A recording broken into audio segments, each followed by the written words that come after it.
قال رسول الله صلى الله عليه وسلم طلب العلم فريدة على كل مسلم أو كما قال عليه الصلاة والسلام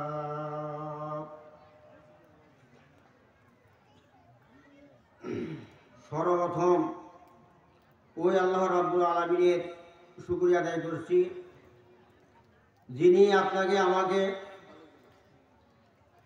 গুনার কাছ থেকে হেফাজত করে নেক কাজে আসার এবং বসার সুযোগ দান করলে। এনে সবাই শুকরিয়া বলি আলহামদুলিল্লাহ। আজকে মাহফিলে সব থেকে আমার একটা জিনিস ভালো লাগছে, সেটা হলো অন্য জায়গায় যায় এমন লোককে সভাপতি নিযুক্ত করা হয় যে মুসলমান কি অন্য জাতি এটাও তার লেবার থেকে পরিচয় করা যায় না। আল্লাহর শুকরিয়া, আজকের এই ধর্মীয় মাহফিলে, তাফসীর করার মাহফিলে একজন ভালো মানুষ, দিনদার মানুষকে সভাপতি করছেন। আসলে এরকম প্রত্যেকটা ক্ষেত্রে দিনদার মানুষই কি নেতা বানান, সভাপতিত্ব বা দায়িত্বশীল করাই এটাই কি ইসলামের বিধিবিধান। আল্লাহ পাক আপনাকে আমাকে সবাইকে বোঝার তৌফিক দান করুন। আমার কথা বলার আগেই সর্বপ্রথম একটা কথা আপনাদেরকে বলতে চাই। আপনারা জানেন ইবলিস উনি কয় বছর, 6 লক্ষ বা 9 লক্ষ বছর আল্লাহর ইবাদত বন্দেগী করেছিলেন। একটা হুকুম আল্লাহ রাব্বুল আলামিন বলছিলেন, তুমি কি করো, আদমকে সিজদা করো। সিজদা করা না করার কারণে সমস্ত ইবাদত বন্দেগী কি হয়ে গেল, ধ্বংস হয়ে গেল। যখন ইবলিসে পরিণত হয়ে গেল, লানতের পাত্রা পরিণত হয়ে গেল, তখন ইবলিস আল্লাহর কাছে বলছিলেন যে আল্লাহ, এত বছর ইবাদত বন্দেগী করলাম, সমস্ত ইবাদত বন্দেগী শেষ, এখন আমার তো আপনার দরবার থেকে যখন যাইতেছি এত ইবাদত বন্দেগী করলাম, এর কি কোনো মূল্য নাই? আল্লাহ বলছে, হ্যাঁ তুমি যা করছো এর পরিবর্তন তোমরা কি চাও? তখন শয়তান বলছিলেন যে আমি কয়েকটা জিনিস আপনার কাছে চাই, যে আমার ইবাদত বন্দেগী পরিবর্তনে কয়েকটা জিনিস আমাকে দিতে হবে। তার ভিতরে উনি একটা দাবি করলেন যে দুনিয়ার ভিতরে আপনার বান্দা কারা, আপনার গোলাম কারা আর আমার গোলাম কারা, এটা পার্থক্য আপনাকে বাতায় দিতে হবে। আছে না বাংলাদেশের মধ্যে কে আওয়ামী লীগ, কে বিএনপি, কে জাতীয় পার্টি, কে তাবলীগ, কে চরমনাই, প্রত্যেকটা দলে একটা নমুনা আছে না? যে দুনিয়ার ভিতরেও আমার কারা, আমার দলীয় লোক কারা আর আপনার দলীয় লোক কারা, এই জিনিসটা পার্থক্য করে আমাকে দিতে হবে। তখন আল্লাহ রাব্বুল আলামিন বলছিলেন যে ইবলিস, আযান শোনার পরে যারা মসজিদে উপস্থিত হয়, তাফসীরুল কোরআন মাহফিল শোনার পরে যারা উপস্থিত হয়, ওয়াজ মাহফিল শোনার পরে যারা উপস্থিত হয়, যারা মনোযোগ সহকারে শুনে আমার কথা, আমার নবীর কথা, আমার কোরআনের কথা শুনে, মনে করবা এই সমস্ত আমার বান্দা, আমার লোক, আমার দলীয় লোক। আর যারা কোরআন হাদিসের কথা শোনার পরেও আসে না, মসজিদেও যায় না, ধর্মীয় কোনো কাজে সহযোগিতা করে না, আর কোরআনে হাদিসের আলোচনা হইতেছে তারা ওখানে যায় না, উপস্থিত হয় না, তাহলে মনে করবা ওই সমস্ত লোকগুলো তোমার দলীয় লোক।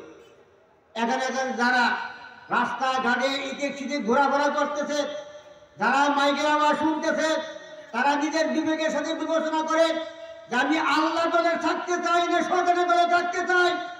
যদি আমি আল্লাহ দলে যদি থাকতে চাই, আল্লাহর সাথে মহব্বত করতে চাই, আল্লাহর কথাগুলো কি মনোযোগ সহকারে আমাকে শুনতে হবে, মানতে হবে। আর যদি শয়তান দলীয় দলের কাছে যাই, ওই ইবলিসের দলভুক্ত হতে যাই, তাহলে কি মাহফিলে আশপাশে আমরা যাব না। কারণ যে যাকে ভালোবাসে তার কথা শুনতেও কিন্তু কি লাগে, ভালো লাগে। মজনু সবসময় লাইলা লাইলা লাইলা আমি কি করতেছে, জপতেছি। তখন কিছু লোক যা বলতেছে, হে মজনু তুমি লাইলা নামটা কি জন্য জপ? এই লাইলা নামটা জপ সবসময় জপলে তোর লাভটা কি? তখন মজনু উত্তর দেয়, গুপ্তে মশকেলা মিলাইলা আমি কুনাত, গুপ্তে মশকেলা মিলাইলা আমি কুনাত, খাতেরে খুদর তাসাল্লি মিনিহাত।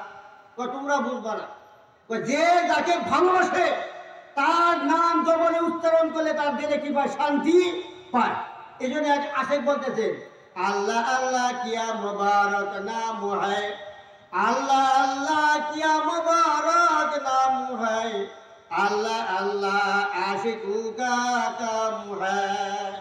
যারা আল্লাহকে বেশি মহব্বত করে ভালোবাসে তারা আল্লাহর নাম শুনলে শান্তি পায়, আল্লাহর কথা শুনলে শান্তি পায়, আল্লাহর ঘরে গেলে শান্তি পায়, আল্লাহ সম্পর্কে কোরআন সম্পর্কে আলোচনা করলে যেখানে গেলে শোনা যায় ওই স্থানে গেলে তারা কি পায়? শান্তি পায়। এই জন্য যারা এখনো তারা দোকান বা রাস্তাঘাটে আলোচনা করতেছেন, বসতেছেন, তাদের আবারও অনুরোধ করতেছি, ভাই একদিন আপনাকে কোরআন সাথে করে মানবেন, 3.5 কবরে যাইতে হবে, সাদা কাপড় প্যাকেট করতে হবে, মানবেন। কিন্তু এই মানাটা যদি আগের থেকে মানতে পারে ইনশাল্লাহ দুনিয়াতেও কামিয়াবি, আখিরাতেও কামিয়াবি। কারণ এই আজকের মাহফিল কারো কারো জীবনের শেষ মাহফিল হইতে পারে। আপনাদের কয়েকদিন আগে এক আল্লাহর বান্দার সাথে আপনাদের সোনার হাট আসলাম, গল্প করলাম, একসঙ্গে মোটরসাইকেল দিয়ে গেলাম। ভুরুঙ্গা মারি যাওয়ার পরে ওনাকে নামাই দেওয়ার পরে আমি বাড়িতে গেলাম, উনি বাড়িতে গেলেন। সকালবেলা সংবাদ পেলাম আল্লাহ বান্দা দুনিয়ায় নেই।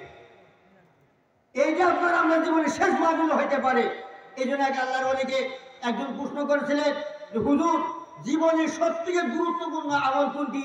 যে আমলটা আল্লাহর কাছে পছন্দনীয় এই আমল একটা আমল বাতায় দেন, যে আমলের দ্বারা আমি কি পাবো? নাজাত পাবো।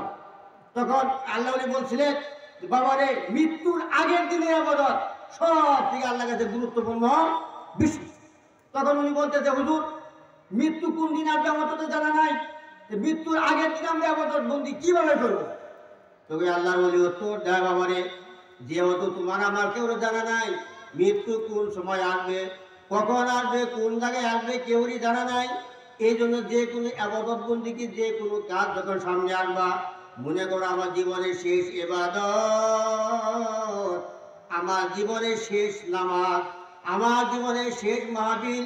এই মাহফিল হয়ে যাইতেছে, দেখবেন আগামী বছর মাহফিল আসতে আসতে এরকম মাহফিল চললেই থাকবে।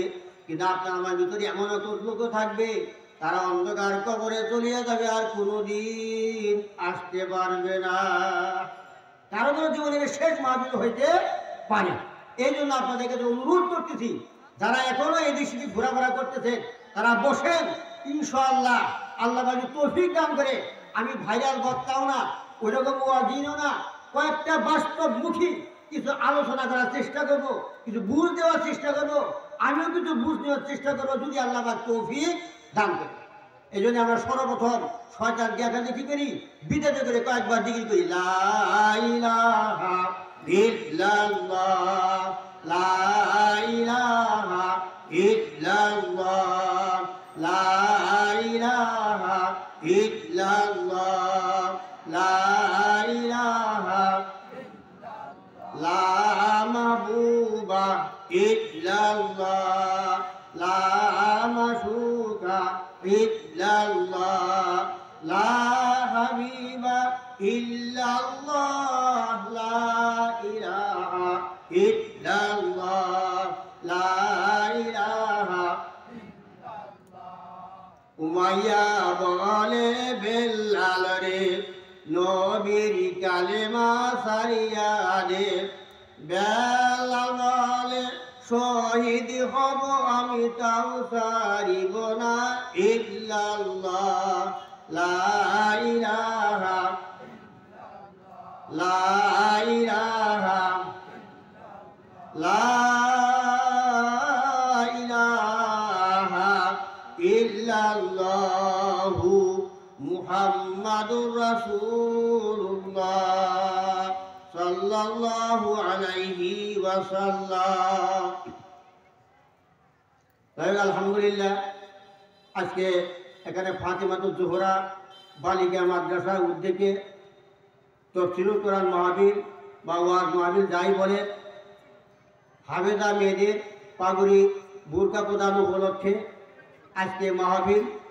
এই মাহফিলের আজকে যিনি সম্মানিত সভাপতি, যারা প্রধান অতিথি, বিশেষ অতিথি আছে, এবং আজকে যিনি প্রধান মেহমান উনিও আসছেন। ওনার সঙ্গে কয়েকটা কথা বলো ইনশাল্লাহ। ওনার যে কথা, যেরকম ব্যবহার দেখলাম, আল্লাহ শুকরিয়া, ইনশাল্লাহ আপনাদের মন জোড়ানো মতো ইনশাল্লাহ কথাবার্তা বলতে পারবে আমাদের বিশ্বাস। অল্প কিছুক্ষণের ভিতরেই ওনার মোটামুটি একটু আইডিয়া এসে গেছে ইনশাল্লাহ। আপনাদের ইয়ং বয়সের লোক, আমলদারও দেখলাম ভালো, আল্লাহর রহমত প্রাণ ভরে আপনারা কি ওয়াজ শুনতে পারবেন। আমি শুধু মহিলাদের শিক্ষার উপরে কিছু আলোচনা করবো যে এত প্রতিষ্ঠান, এত মাদ্রাসা, এত হাই স্কুল থাকার পরে আবার নতুন করে মহিলা মাদ্রাসা প্রয়োজন কেন, এর উপরেই সামান্য একটু আলোচনা করার চেষ্টা করে, বাকি আল্লাহ পাকের ইচ্ছা। আমার কিন্তু এরকম কণ্ঠও নাই, আমি কোরআন হাদিসের যুক্তিটা বুঝতে পারবো না। বাস্তব জীবনের উপরে, বাস্তব ঘটনার উপরে ইনশাআল্লাহ যদি মনোযোগ সহকারে আপনারা শোনেন যে বাস্তব জীবনের সাথে, এলাকার অবস্থার সাথে, আমাদের সন্তানের সাথে আর হুজুরদের কথা বলতেছে কথার সাথে মিল আছে কিনা, কোরআন হাদিসের সাথে মিল আছে কিনা একটু খেয়াল করে মনোযোগ সহকারে শুনবেন। ইনশাআল্লাহ ফায়দার থেকে খালি ইনশাআল্লাহ হবে। যে কোরআন শরীফের সর্বপ্রথম জনাবে রাসূলুল্লাহ সাল্লাল্লাহু আলাইহি ওয়াসাল্লামের উপরে যে আয়াতটা অবতীর্ণ হয় সে আয়াতটা কি? ইকরা, হে নবী আপনি পড়ুন। সর্বপ্রথম আল্লাহ পাক এই আয়াত অবতীর্ণ করে নাই হে নবী আপনি নামাজ পড়েন, আপনি জিকির করেন, আপনি তালিম দেন, আপনি হজ করেন, এ কথা বলে নাই। আল্লাহ পাক সর্বপ্রথম দিন আয়াতটা অবতীর্ণ করলেন ইকরা, হে নবী আপনি পড়েন। আল্লাহ নবী জনাবে রাসূলুল্লাহ সাল্লাল্লাহু আলাইহি ওয়াসাল্লাম বলতেছেন যে তলাবুল ইলমি ফারিদাতুন আলা কুল্লি মুসলিম, প্রত্যেকটা মুসলমানের উপরে ধর্মীয় জ্ঞান অর্জন করা ফরজ। আজকে আমরা কি দেখতে পাই? কলেজ, ইউনিভার্সিটি সব জায়গায় বইয়ের ভিতরে আমরা দেখতে পাই শিক্ষা জাতির মেরুদণ্ড। আল্লাহ বলতেন জ্ঞান অর্জন করা ফরজ, আল্লাহ নবী বলতেন জ্ঞান অর্জন করা ফরজ। কিন্তু এদিকে বই পুস্তক প্রত্যেক জায়গাতে দেখতে পাই শিক্ষা জাতির মেরুদণ্ড। যে জাতি যত শিক্ষিত ওই জাতি তত উন্নত। এখন যা শিক্ষা জাতির মেরুদণ্ড, এখন বুঝতে হবে কোন শিক্ষা। আজকে দেখেন বাংলাদেশের কথা নয়, আজকে বিশ্বের ভিতরে দেখেন শিক্ষার নামে অনেক কিছু চলতেছে। যে যত বড় শিক্ষিত হয় সে তত বড় সন্ত্রাস বেশি হয়, যে যত বড় শিক্ষিত হয় সে তত বড় ডাকাত হয়, যে যত বড় শিক্ষিত হয় সে তত বড় চাঁদাবাজি হয়। কিন্তু শিক্ষার মূল উদ্দেশ্য কি? শিক্ষার মূল উদ্দেশ্য হলো শিক্ষা করে দেওয়া মানুষের ন্যায় অন্যায় থেকে বাঁচিয়ে রাখা। শিক্ষার মূল উদ্দেশ্য হলো ন্যায় জিনিস প্রতিষ্ঠা করা। শিক্ষার ন্যায় উদ্দেশ্য হলো মানুষের জিনিস ভালো জিনিস শিক্ষা দান করা। এই জন্য মূল শিক্ষার কি উদ্দেশ্য। কিন্তু এই কথা বললাম কারণটা কি? আজকে এত শিক্ষিত হওয়ার পরে, এত জ্ঞানী হওয়ার পরে সমাজের ভিতরে অশান্তি, প্রত্যেক প্রতিষ্ঠানে অশান্তি, দেশের অশান্তি। কারণটা কি? আজ দেশের সম্পদ লুটপাট করতেছে এরা, আজ জনগণের সম্পদ লুটপাট কে করতেছে? কৃষকের সম্পদ লুটপাট কে করতেছে? গরিবের ধান দ্বারা টেস্টের টাকায় কে লুটপাট করতেছে? বড় বড় যারা শিক্ষিত তারাই কিন্তু কি লুটপাট করতেছে। কিন্তু শিক্ষা জাতির কি মেরুদণ্ড।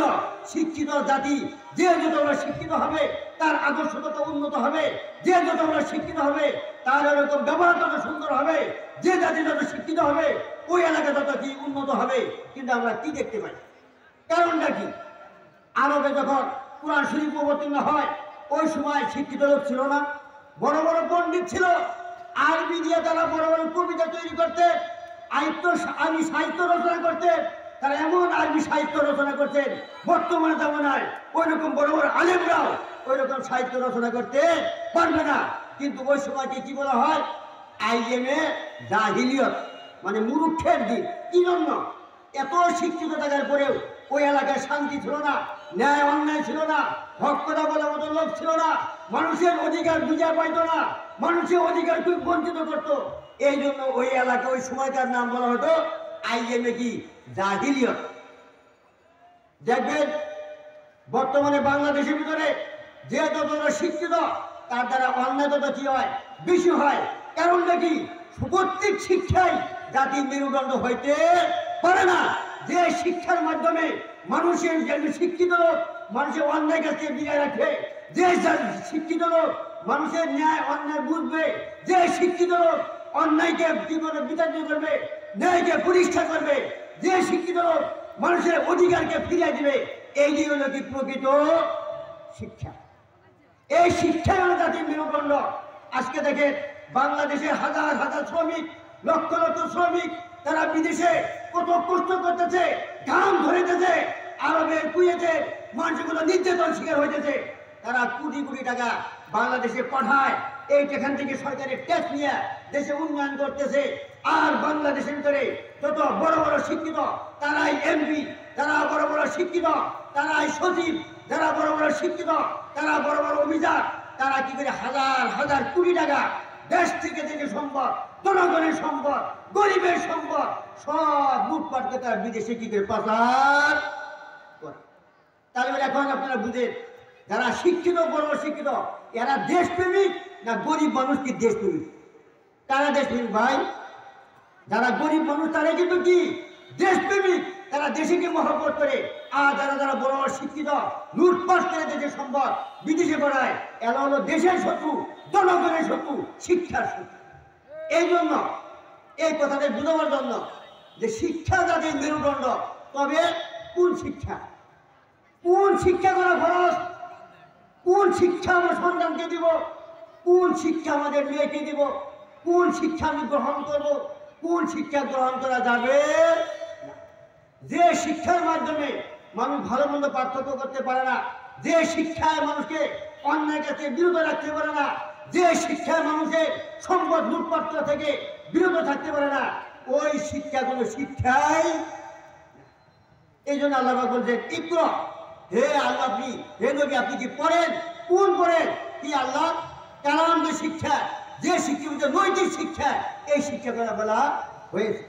এই শিক্ষার ভিতরে কিছু পুরুষের শিক্ষা আছে, কিছু মহিলার আছে। এই যে এলাকার ভিতরে মহিলা মাদ্রাসাতে হইতেছে করতেছে, কারণটা কি ভাই? এত পুরুষ মাদ্রাসা থাকতে মহিলা মানুষ হাবেদা হওয়ার, শিক্ষিত হওয়ার কারণটা কি? কারণ হলো একটাই, এক বৈজ্ঞানিক বলেছিলেন আপনারা আদর্শটা কি দেন, জাতি দেন, আর আদর্শটা মা দেন, আমরা আদর্শটা কি দেবো, জাতি দেব। কারণ মহিলা মানুষ যদি ভালো না হয়, মা বোনেরা কান লাগায় শুনবে, মহিলা মানুষ যদি ভালো না হয় তাহলে কিন্তু ওই জাতি যতই বড় হোক, পুরুষ মানুষ যতই বড় হোক, তাদের ইবাদত বন্দেগী বলেন যাই কিছু বলেন কোনো মূল্য নাই। এক আল্লাহর ওলি তাহাজ্জুদ নামাজ পড়তেন, ইবাদত বন্দেগী করতেন, পানির মধ্যে কি যায় তার ওই কেরামতি কারণে পানির মধ্যে এরকম যাওয়ার মতন দক্ষতা অর্জন করছে। একদিন তার স্ত্রী বলতেছে, হে স্বামী আপনি তো বুজুর্গ হয়েছে, এত কিছু হচ্ছে, সব হলো আমার কি বাম হাতে তলায়। এ কথা শোনার সঙ্গে সঙ্গে তার স্ত্রী, তার স্বামী কষ্ট বলে, কি বলতেছ, আমি এত তাহাজ্জুদ করি, এত নামাজ রোজা করি, আল্লাহ পাকে তো জানতো, তুমি এই কথা বলতেছো। তখন স্ত্রী বলছে এটা প্রমাণ হবে আগামীকাল সকালবেলায় এরকম কি করছে, তার স্ত্রী পাক শাক করে খাওয়াইছে, খাওয়ার পরে যখন সে নদীতে গেছে, পা দেওয়ার সঙ্গে সঙ্গে পানির ভিতরে ডুবে গেছে। পানির ভিতরে ডুবা খাওয়ার পরে যখন বাড়িতে আসলে, আশা করে বলতেছে কি বাবা, স্ত্রী বলছে তুমি কি করলা, যে কারণে আমি পানির ভিতরে ভিজে গেলাম, ডুবে গেলাম, কারণটা কি? তখন তাই স্ত্রী বলতেছে, স্বামী আপনি জানেন না আমি যখন প্রতিদিন লেপ কিনে যাই, প্রতিদিন যখন পায়খানা যাই, 3টা করে ঢিলা ব্যবহার করি। আল্লাহ নবী জনাবে রাসূলুল্লাহ সাল্লাল্লাহু আলাইহি ওয়াসাল্লাম বলেছেন প্রত্যেকটা পুরুষ এবং মহিলা ঢিলা ব্যবহার করা সুন্নাত, আমি ঢিলা ব্যবহার করি। আজকে আমি পাক শাক করছি, ঢিলা ব্যবহার করি নাই, শুধু পানি খরচ করছি। এই শুধু পানি খরচ করে ঢিলা ব্যবহার করা না করার কারণে এই অবস্থা, রান্না বান্নি করে আপনাকে খাওয়াইছি, এই কারণে আজকে আপনার এই অবস্থা। চিন্তা করে একটা মহিলা মানুষ একটা সুন্দর করার কারণে এই পুরুষের ইবাদত বন্দেগী কি শেষ। তাহলে মহিলা মানুষ যদি ভালো হয় তাহলে পুরা কি ফ্যামিলিটাই কি ভালো। আজকে বাংলাদেশের ভিতরে চরমোনাই গ্রুপ কর, তাবলীগ কর, এরকম জামাত ইসলাম কর, যাই কিছু বলেন না কেন, যত বড় বড় আল্লাহর ওলিরা যা আছে, বড় বড় তুফসির কারক আছে, প্রত্যেকের ইতিহাস দেখে প্রত্যেকটা মা বোন ছিল দিনদার। এই দিনদার ছেড়ে কারণে তাদের ঘর থেকে কেউ যে সুন্দর সুন্দর আলিম উলামা, বড় বড় মুহাদ্দিস হয়েছে। কিন্তু যারা এই বড় বড় আলিম মুহাদ্দিস, বড় বড় এরকম হয়েছে, তাদের মায়ের ইতিহাস দেখবে তারা কিরকম কি দিনদার ছিল।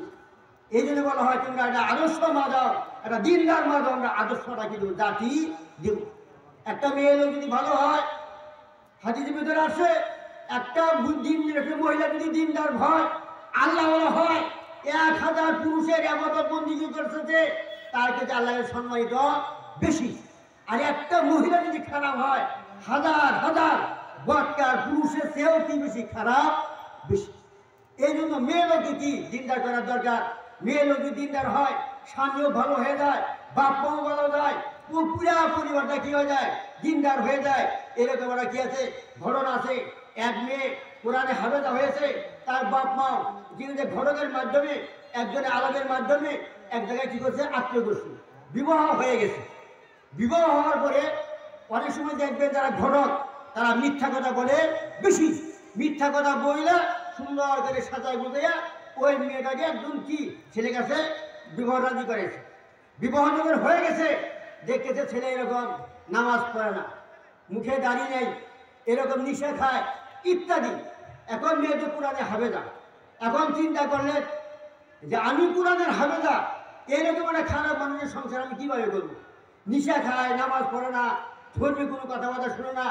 এখন চিন্তা করতেছে, এখন যদি আমি সংসার না করি তাহলে আমার বাপ মা হাফেজা বানাইছে, কোরআনে আলেমা বানাইছে, তখন মানুষ বলবে, আমার বাপ মাকে ধিক্কার দিয়ে বলবে, তোমার মেয়ে হাফেজা বানাইছিলা, কোরআনে হাফেজা বানাইছিলা, দেখো সেই স্বামী সংসার করতে পারলো না। আমার বাপ মায়ের উপরে একটা কি আসবে, দুধ আসবে, আমাকেও মানুষ ইনসাল্ট করবে যে তুমি কেমন মেয়ে, প্রথম বিবাহ সঙ্গে সঙ্গে সংসার করতে পারলো না। এরকম নানান চিন্তা ভাবনা করে যে না, বাপ মা অপমান হবে, অপদস্থ হবে, মানুষ ইনসাল্ট করবে, এই ধরনের কাজ করা যাবে। এখন সংসারও করতে কি পারতেছে না, এই অবস্থা যায়। ওই মেয়েটা সবসময় নামাজ পড়ে আর কান্দে, কাদের কুদরতদারি হরসে খাহি আকুনি, কাদের কুদরতদারি হরসে খাহি আকুনি, মুর্দারা জিন্দা গুনি তো জিন্দারা বেজা গুনি। তাহাজ্জুদ পড়ে নামাজ পড়ে আল্লাহর কাছে কান্দে, মাবুদ গো, তুমি তো ইচ্ছা করলে মুর্দাকে জীবিত করতে পারো, মাবুদকে ইচ্ছা করলে জীবিতকে মুর্দা করতে পারো। আল্লাহ, তুমি তো সমস্ত কিছু করনেওয়ালা খোদা। মাবুদ গো, তোমার কাছে আর কিছু চাই না। মাবুদ গো, তোমার কাছে তর্ক করতেছি, আমার স্বামীকে আপনি হেদায়েত দান করেন। মাবুদ গো, আমার স্বামীকে আপনি কবুল করিয়া নেন। মাবুদ গো, আমার স্বামীকে আপনি নামাজি বানাইয়া নেন। সব সময় দোয়া করে। আর স্বামী যখন বাড়িতে আসে তখন নামাজের কথা বলে, এই নামাজের কথা বলার কারণে দৌড়ের সময় বাড়িতে থাকে না, আসরের সময় বাইরে থাকে না, রাতে 12টা 1টার সময় বাড়িতে আসে, যাতে নামাজের কথা বলতে না পারে। তখন ও মহিলা কি করবে, ফজরের সময় ওই স্বামীর হাত টিপে পা টিপে এরকম বলে এবং নামাজের কথা বলে, তাও কথা শুনে না। একদিন ওই মহিলা উঠছে, উঠার পরে তাহাজ্জুদ নামাজ পড়ছে, তাহাজ্জুদ নামাজ পড়ার পরে এরকম কিন্তু পানি গরম করছে, বলে স্বামীর ঠ্যাং টিপে বলে, স্বামী আপনাকে অনুরোধ করতেছি, আপনি একটু উঠেন, আপনি একটু মসজিদে যান। ওই স্বামী কথা শুনে না। এক পর্যায়ে ওই স্বামী একটা লাথি মারছে, লাথি মারার সঙ্গে সঙ্গে খাট থেকে ওই মহিলা মাটিতে পড়ে গেছে। মাটিতে পড়ার সঙ্গে সঙ্গে আল্লাহ কাছে কান্দিছে, মাবুদ গো, কত মহিলা স্বামী কাছে গয়না চায়, কত স্বামী কত মহিলা স্বামী কাছে ভালো ভালো শাড়ি চায়, ঘর চায়, বাড়ি চায়, কত কিছু চায়। মাবুদ গো, আমি স্বামী কাছে গয়না চাই নাই, আমি টাকা পয়সা চাই নাই। মাবুদ গো, একমাত্র সেই জন্য নামাজি হয়, দিনদার হয়, এই কামনা করছি। মাবুদ গো, আমার স্বামী আমাকে এই কারণে আমাকে আঘাত করলো, এই কারণে আমাকে লাথি দিয়ে ঘাটের থেকে ফেলাই দিল। মাবুদ গো, তারপরেও আপনার কাছে কোনো কৈফিয়ত নাই। মাবুদ গো, আপনার কাছে দরখাস্ত করতেছি, দয়া করে আমার স্বামীকে আপনি কবুল করিয়া না। এই কথা শোনার পরে তার স্বামী একটু হঠাৎ করে কি আসলো, একটু খারাপ মানুষ হলেও একটু তার দেহের ভিতরে অনুভূতি আসলো যে কথা তো ঠিক, আমার স্ত্রী তো গয়নাগাটি চায় নাই, আমার স্ত্রী তো এরকম টাকা পয়সা চায় নাই, সোনা দানা চায় নাই, আমার ভাড়ার জন্য তো আমার স্ত্রী এত কিছু করতেছে। যা তখন স্ত্রীকে বলতেছে, এই স্ত্রী তুমি কান্দাকাটি করো না, আজকে আমি মসজিদে যাব। ওই দিন ছিল বুধবার, সকালবেলা যখন ফজর নামাজ পড়ার জন্য মসজিদে গেলেন, দেখবেন যারা ফজর নামাজ পড়ে সকালবেলায় একটু ঘোরাফেরা করবেন, কি যে শান্তি। যারা সকালবেলা ফজর নামাজ পড়ে না, ঘুম থেকে উঠে না, তারা কোনোদিন বুঝবে না। আর যখন সকালবেলা উঠছে, ফজর নামাজ পড়ে যখন বাড়িতে আসে, কেমন যে একটু মনে আনন্দ লাগতেছে, ভালো লাগতেছে, তখন চিন্তা করলে কি, আসলে তো আমার স্ত্রী তো ভালো জন্যই বলছে। সকালবেলা ঘোরাফেরা করলে এত শান্তি, সকালবেলা আবহাওয়ার এত শান্তি যায় কোনোদিন জানি নাই। তখন কি করলে, ওই বুধবার ছিল, বৃহস্পতিবারও নামাজ পড়তে গেছে, শুক্রবার দিন জুম্বায় গেছে।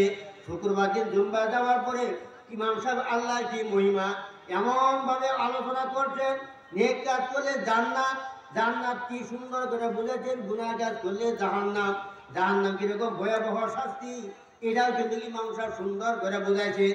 বোঝা পরে নামাজ পড়ার পরে বাড়িতে আসে, আর চিন্তা ভাবনা করতেছে হাই রে, আমি স্ত্রীকে কি জন্য কষ্ট দিলাম, আমি স্ত্রীকে কি জন্য এরকম মারধর করলাম, আমি কি জন্য এরকম দিনকে দিন মাসকে মাস আমার স্ত্রী কথা শুনি না, আমার স্ত্রী তো ভালো জন্য বলছে, আমি স্ত্রীকে অন্যায় কি জন্য করলাম, নিজের দোষ নিজে বুঝতে পারছে। বাড়িতে দিকে আসে আর কেমন জানি চোখ ভিজা ভিজা চোখ দিয়ে মনে হয় পানি পড়তেছে। যখন ওই লোকটা যখন বাড়িতে আসে দেখবেন বাড়ির আপনার আমার স্ত্রী আপনার আমার মা বোন দিনদার না বদকার, তার একটা প্রমাণ দিকে লক্ষ্য করলে আপনারা বলবেন যদি আপনার স্ত্রী দিনদার হয়, যদি ভালো হয়, স্বামী ঘরে আমার সঙ্গে সঙ্গে দেখবেন ওই স্ত্রী দৌড়ায় কিন্তু স্বামীর কাছে আসে। আর যদি স্বামী যদি দিনদার না হয় তাহলে কিন্তু ওই স্ত্রী আপনি মায়েদের থেকে আসার পরে স্বামী আপনার কাছে কিন্তু আপনার স্ত্রীও কিন্তু আসে না। দিনদার স্ত্রী বড় পরিচয় হলো স্বামী যেখান থেকে আসুক তার সঙ্গে সঙ্গে স্বামীর কাছে যাওয়া, স্বামীর কোন আলোর অবস্থায় আছে তাকে জিজ্ঞাসা করা।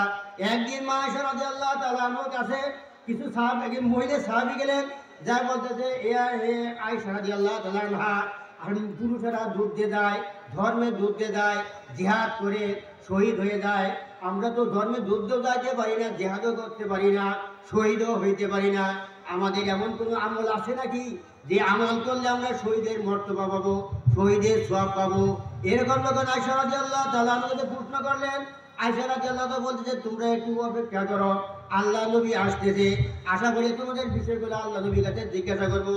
যখন আল্লাহ নবী বাড়িতে আসলেন, আশা করি আয়েশা রাদিয়াল্লাহু তাআলা আনহা আল্লাহ নবীকে প্রশ্ন করলেন যে হুজুর কিছু মহিলা আসছে, তারা জিজ্ঞাসা করতেছে পুরুষ মানুষ ধর্মে যুদ্ধে যায়, জিহাদ করে জিহাদের সওয়াব পায়, শহীদ হয়ে যায়, তারা কিয়ামতের ময়দানে শহীদ দাবি করতে পারবে।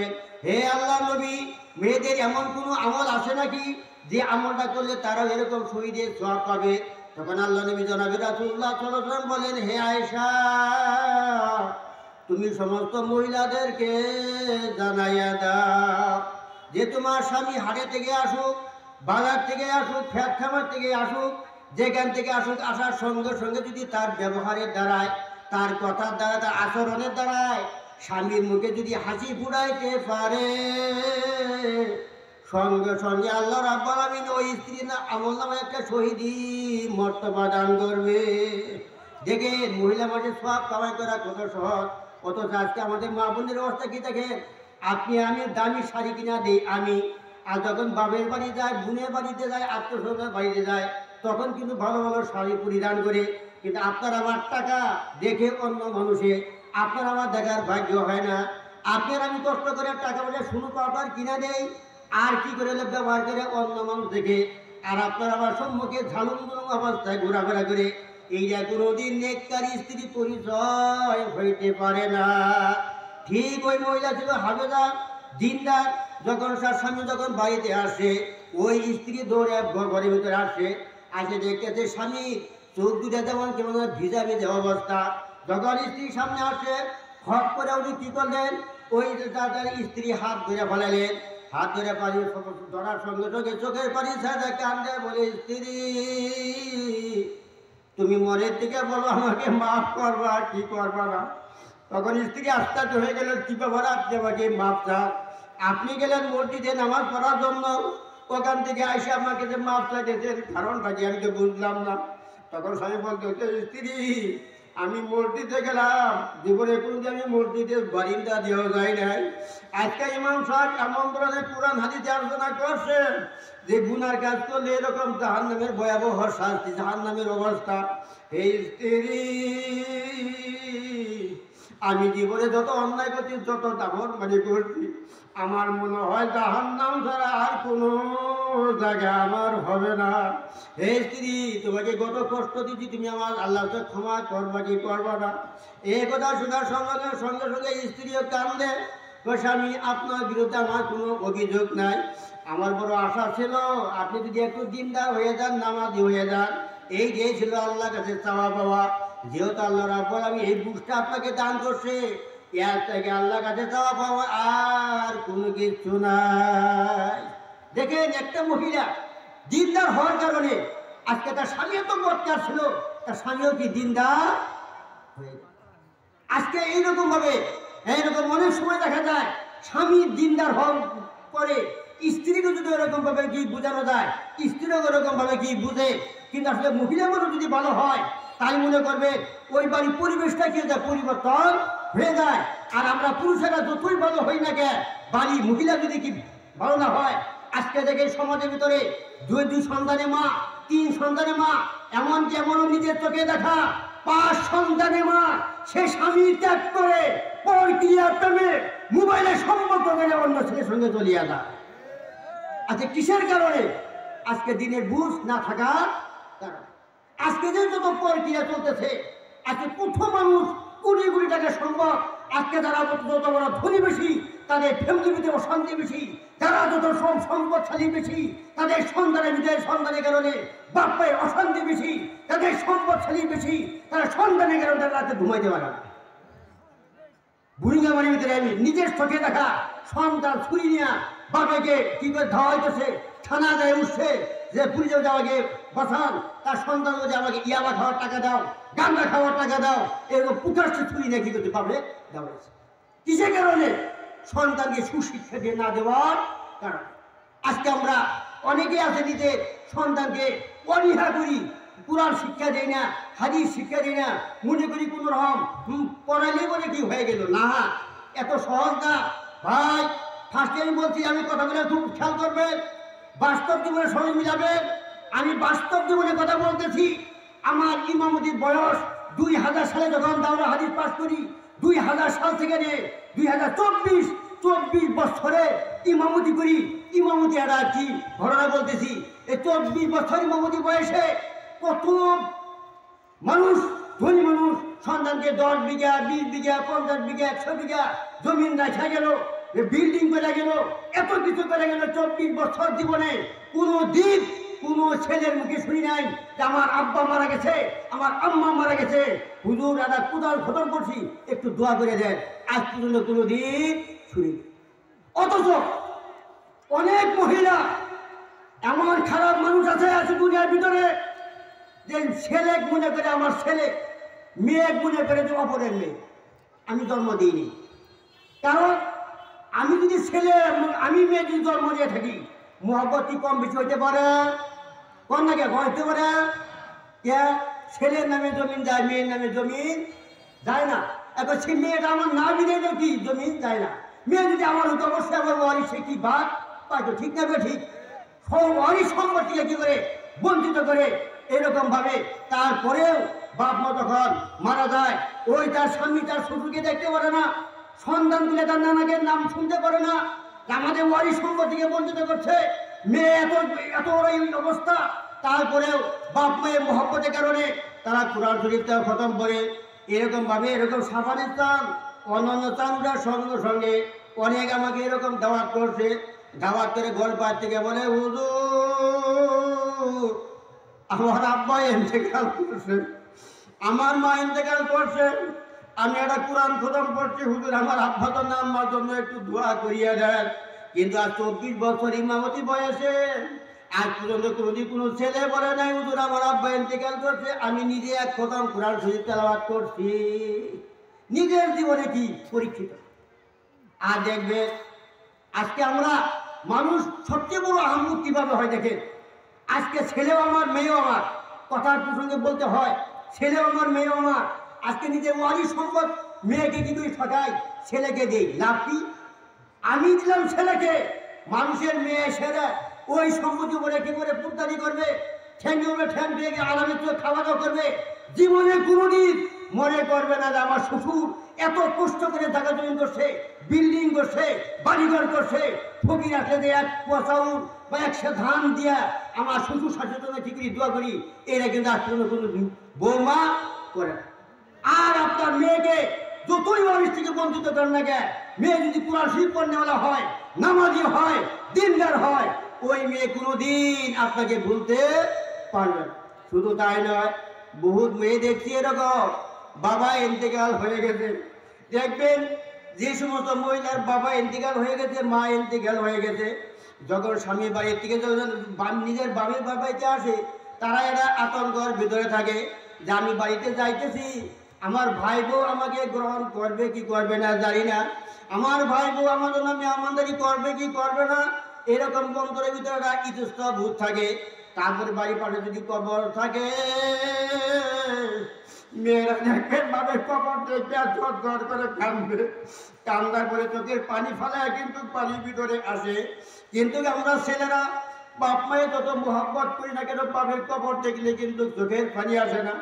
এরকম বহুত মহিলা দেখছি, তারা এরকম ভাবে কবর দেখার সঙ্গে সঙ্গে তারা চোখের পানি কিন্তু রাখতে পারে না। এই জন্য আপনাদের অনুরোধ করতেছি, একটা মেয়ে হলেও আপনি কি করে কোরআনের হাফেজা বানান। দেখবেন দুনিয়াতে এরকম বেশি কিছু দেখতে পারবেন না, আখেরাতে দেখবেন একটা হাফেজা মেয়ের দ্বারা আপনার কি উপকার হয়ে গেছে। আরে মৌতের কষ্টের সময় কি ভয়াবহ কষ্ট। আল্লাহ নবী জনাবে রাসূলুল্লাহ সাল্লাল্লাহু আলাইহি সাল্লাম মৃত্যুর আগ মুহূর্তে যখন আজরাইল আলাইহিস সালাম বর্ণে আসলেন, আশা করে একটু মৌতের কি কষ্ট খালি একটু অনুভব করার জন্য হাতটা শুধু আল্লাহ নবীর বুকের ভেতরে রাখছিল। তখন বলল, হে আজরাইল, মনে হয় তুমি উহুদ পাহাড়টা আমাকে বুকে সিনা উপরে চাপাইয়া দিছ। তাই দেখেন কি অবস্থা। অথচ যদি একটা মানুষের সন্তান আদি কোরআন শরীফ পড়তে পারে, মৌতের সময় যে যে কষ্টগুলো হয়, ওই সন্তানগুলো যখন আপনার আমার শিওরে বসে সূরা ইয়াসিন পড়বে, আরে সূরা ইয়াসিনের কারণে ওই মৌতের সময় কষ্ট থেকে আপনাকে আমাকে হেফাজত করবে। আর যদি মেয়েকে যদি কোরআন শিক্ষা না দেয়, তাহলে মনে করবেন আপনার আমার ভাগ্যে আর কিন্তু হবে না। এখন অনেক পড়ি, পড়ালেই হবে না, সহি শুদ্ধ করে পড়াতে হবে। একটা মেয়ে হাফেজা বানায় দেখে আল্লাহর ফজলে, আর দুনিয়াতেও ফায়দা, আখিরাতেও ফায়দা। দুনিয়ার ফায়দা কি? একটা ফায়দা কথা বলতেছি, আল্লাহর শুকরিয়া। ফার্স্টে বলছি, আপনি মা কথা বলে খেয়াল করবেন, বাস্তব জীবনের সাথে মিলাবে। আমার ইনশাল্লাহ 4টা মেয়ে, আমার 4টা মেয়ে, আমার কিন্তু ছেলে নেই। 2 মেয়ে আল্লাহর রহমত কোরআনে হাফেজা। আল্লাহ শুকরিয়া, 2 মেয়ে বিয়ে দিয়েছি। ডিমের যখন বিবাহ আলাপ হয়, ডিমের কোনো আলাপ নাই, সর্বপ্রথম আলাপ হলো যে তুমি 1.5 মহরের টাকা নগদ দিবে না বাকি। আমার যখন থানাঘাট মাদ্রাসা করলাম, এই মাদ্রাসা করার পর থেকে আজ কয়েক বছরের ভিতরে 25 থেকে 26টা মেয়ে এই মাদ্রাসার ছাত্রী বিবাহ হয়েছে। একটা বিবাহের ভিতরে কোনো কেউ বলতে পারবে না একটা কোরআনের মেয়ে হাফেজার বিয়ের সময় যদি কেউ প্রস্তাব দিয়ে দেয়, আলাপ নিয়ে দেয়, এত টাকা ডিমান্ড দিতে হবে, মোটর সাইকেল দিতে হবে, ইটা দিতে হবে, এরকম ইতিহাস নাই। বরঞ্চ যে শুনে এই মেয়েটা কোরআনে হাফেজা, সর্বপ্রথম গার্জেন থেকে নিয়ে ছেলে পর্যন্ত চিন্তা ভাবনা করে যে আমাকে 1.5 মহরের টাকা নগদ দিয়ে কি করতে হবে, আনতে হবে। মেয়েটা মেয়ে হাফেজা করায় দেখে, হাফেজা মেয়েকে ডিমান্ড দিতে এরকম নয়।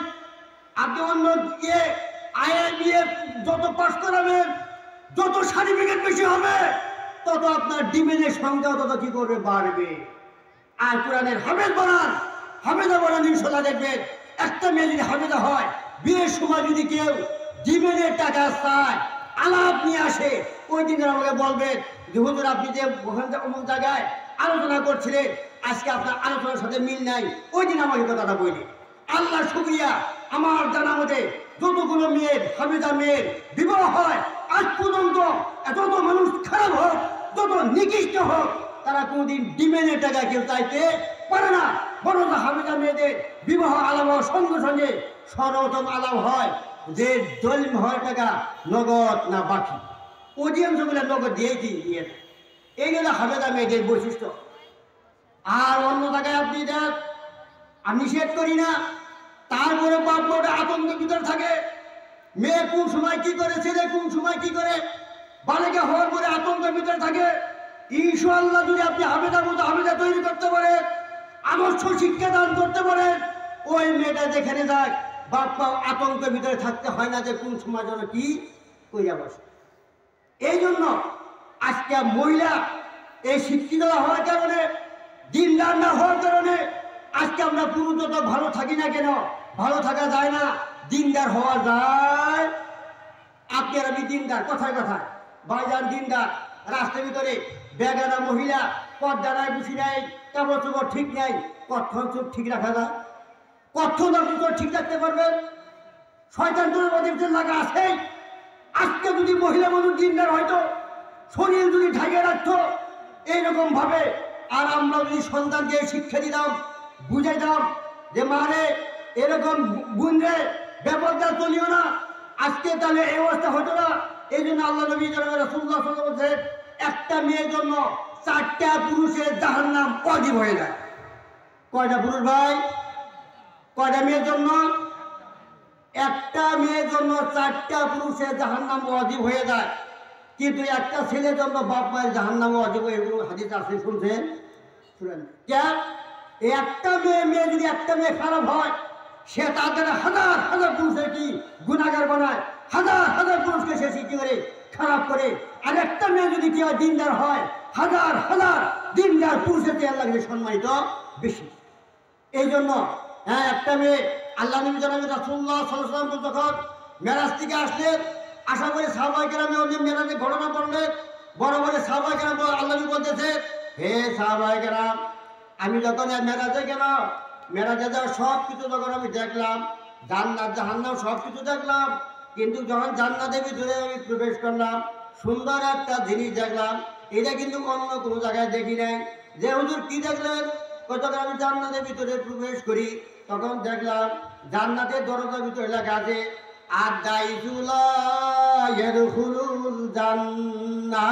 যারা দায়ুস তারা কোনোদিন জান্নাতে প্রবেশ করতে পারবে না। যারা দায়ুস তারা কি জান্নাতে প্রবেশ করতে পারবে না। সাহাবায়ে কেরাম জিজ্ঞেস করলেন, হুজুর দায়ুস কারা? দেখেন দায়ুস শব্দটা কি? আরবি। সাহাবায়ে কেরামের ভাষা ছিল কি? আরবি। বুঝতেও কি? আরবি। তারপরে তারা সাহাবায়ে আল্লাহ নবীকে জিজ্ঞেস করলেন, হুজুর দায়ুস কারা?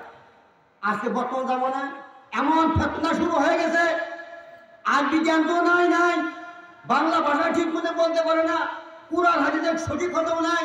দেখবেন বড় বড় ফতোয়া, ইজা জায়েজ দেয়, উড়া জায়েজ দেয়, হাত এখানে বন্ধ, এই করো সেই করো। হ্যাঁ, দুনিয়ার মতো ফতনা সৃষ্টি করে নিজেও পথভ্রষ্ট হয়, মানুষকেও পথভ্রষ্ট করে।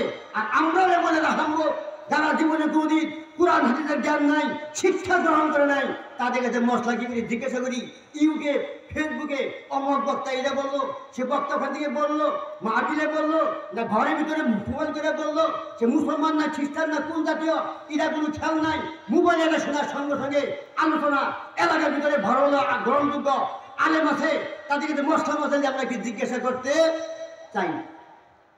অথচ একটা হাদিস আল্লাহ নবী সাহাবায়ে কেরাম আরবি ভাষা বুঝতেন, তারপরেও জিজ্ঞাসা করেন, ইয়া রাসূলুল্লাহ দায়ুসকে আগে বলা হয়। আজকে একদল আছে আরবি সূরা ফাতিহা যদি তার ভাঙে যায়, এরা বলে কোরআন হাদিস থাকতে অন্য কিছু ফিকহ মানি না, ইমামদের ইজতিহাদ মানি না, এরকম কোরআন হাদিস ছাড়া অন্য কিছু মানি না। নানান প্রকার ফতোয়া এলাকার ভিতরে, আগে বিএমপি বলেন, জামাত বলেন, তবলিগ বলেন, আম্মালি বলেন, বিএমপি বলেন, আমরা সব সময় এক কাতারে এক জায়গায় কি করি নামাজ পড়ি। মসজিদ কোনদিন ভাগ হয় নাই, আজকে এরকম ভাবে ঈদগাহ কোনদিন ভাগ হয় নাই। আজকে এরকম ফতনা সৃষ্টি হওয়ার কারণে, কুরআন হাদিস না বোঝার কারণে, ফতনা সৃষ্টি করার কারণে মসজিদ আলাদা করে নাম দেয় আহলে হাদিসের মসজিদ। ঠিক না ঠিক? ঈদগাহ ভাগ করে নাম দেয় আহলে হাদিসের কি ঈদগাহ। আজকে যদি ঈদ 1400 বছর ইতিহাসে আহলে হাদিস নামে মসজিদ, ভিতরে কোনো মসজিদ আপনার নাম শুনছেন? সবাই কিন্তু এক, এরা ধর্মন ভাবে ইসলামকে কি করতেছে, মসজিদ পর্যন্ত তারা কি করতেছে, পৃথক করে ফেলেছে। এই জন্য আরবি জ্ঞান, কোরআনের জ্ঞান, হাদিসের জ্ঞান যারা উস্তাদ ছাড়া যারা গ্রহণ করবে, উস্তাদ ছাড়া যারা শিক্ষায় আপনি নিজে রিসার্চ করে গ্রহণ করবে, তাদের ভুল হবেই, তারা সঠিক সিদ্ধান্ত দিতে পারবে না। আল্লাহ নবী সাহাবাকে জিজ্ঞাসা করলেন, ইয়া রাসূলুল্লাহ দায়ুস কারা? আল্লাহ নবী বলতেছে দায়ুস হলো আড়াই। মনে করেন আমি, আমার বাড়ির অভিভাবক, আমার ছেলে কি করতেছে খবর নাই, মেয়ে কোথায় যাইতেছে কি করতেছে খবর নাই, স্ত্রী কার সঙ্গে গল্প করতেছে আড্ডা করতেছে খবর নাই। আমি যত বড় আমি বক্তা সাবই, যত বড় ইমাম সাবই, যত বড় তফসির কারক হই, যত বড় তাবলীগের কি হয় ইমাম হই, যত বড় পীর হই, আমি হলাম কি দায়ুস। এই যে আল্লাহ বলছেন কু আনফুসাকুম ওয়া আহলিকুম, তুমি বাঁচো, তোমার পরিবারকে বাঁচাও। আজকে আমরা কোথায়? সন্তানকে কি শিক্ষা দিতেছি? আজকে যদি শিক্ষা দিতে যদি ভুল করি, ওই সন্তানকে পরবর্তী সুতা করা সম্ভব না। আর দক্ষিণ অঞ্চলে যান, দেখবেন ওখানে একটা ছেলে হোক একটা মেয়ে হোক, স্কুলে যাক, স্কুলে পড়তেছে, ভার্সিটি পড়তেছে, কলেজে পড়তেছে, কি সর্বপ্রথম তারা কালেমা, নামাজ শিক্ষা, এমনকি কোরআন শরীফ এমনভাবে তেলাওয়াত শিক্ষা দেয় যে আমাদের দেশে কিছু নাম করে আলেম আছে, এই আলেমের চেয়ে ওখানকার স্কুল কলেজের ছাত্রদের কি কোরআন শরীফ শুদ্ধ আরো কি বেশি। এই জন্য সন্তানকে এটা শিক্ষা দিলেই হবে না। এই শিক্ষা জাতি মেরুদণ্ড। কোন শিক্ষা? যে শিক্ষা দ্বারায় মানুষের চরিত্র অর্জন হয়, যে শিক্ষা দ্বারায় মানুষের কল্যাণ অর্জিত হয়, এই শিক্ষা হলো ফরজ। সব শিক্ষা দ্বারা কিন্তু ফরজ। এই জন্য আজকে আমরা কোন পদে ভাই যাই কিন্তু করি না কেন, আপনাকে আমাকে কিন্তু মরতে